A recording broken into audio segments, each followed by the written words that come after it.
SPG, striktong patnubay at gabay ng magulang ang kailangan. Maaaring may masiselang tema, lengguwahe, karahasan, sexual, horror o droga na hindi angkop sa mga bata.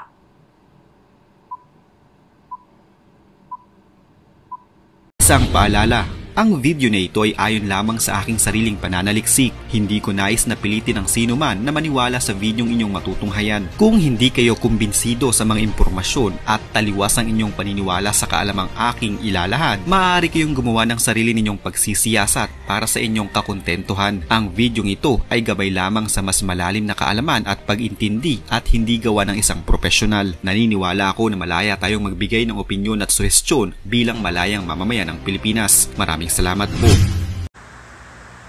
Magandang umaga, magandang tanghali, magandang hapon. Saan ka mang parte ng mundo, ako po si Bong Lustre. Ang nagsasabing pag walang knowledge, walang power. Ako rin po yung kaibigang neighborhood ninyo.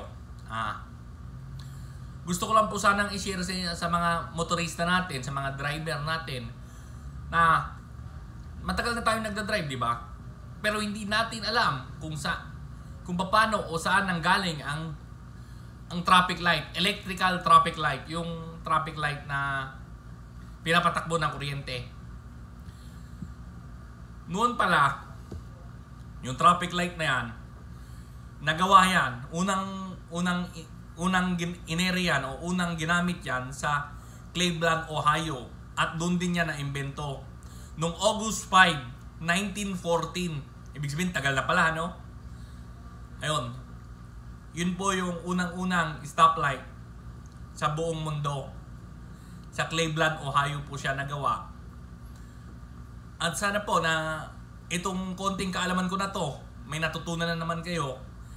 Dahil po, ulitin ko lang po, na pag walang knowledge, walang power. Maraming salamat po. Kung nagustuhan mo itong video na to, i-like mo na rin at i-share. Thanks, bye!